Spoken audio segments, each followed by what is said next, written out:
Hey folks, I'm Chuck Black and we are talking about how not to become a good programmer. Today's topic is titled, quote, "It Works in My Cube."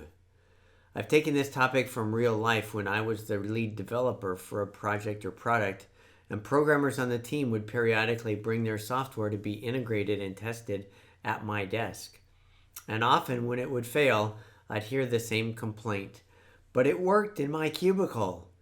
Now, don't get me wrong, the fact that the code worked in their cubicle but not in mine was most likely a really important clue to figuring out what the problem was. Were the devices being tested different in my cubicle? Was the OS or software environment different in my cubicle? Was the networking setup different? Or was something else running which interfered with the new software in my cubicle? All of these are useful questions to help in solving the defect.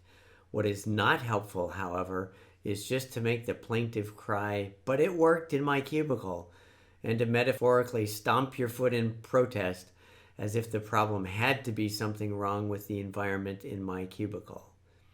Instead, the failure should be considered an opportunity to catch a potential defect now rather than at a customer site and or in production.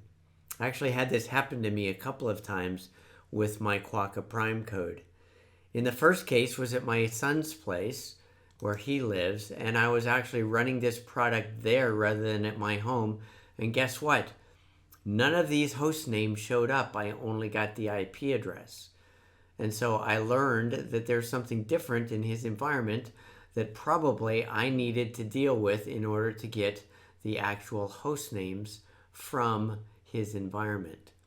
The second situation was something that you may have seen in a recent lesson that I've done here or elsewhere, and that was this. I found out that when I caused the Quokka server to shut down, that my displays, these terminal displays, would all crash. And so this is sort of a different environment. If I had been putting this into an environment where the Quokka server went down regularly or came down at periodic intervals, I would have had crashes, but I was able to notice it and end up fixing it so that when I end up running it and it gets going again, then the data pops back nicely like we would like it to.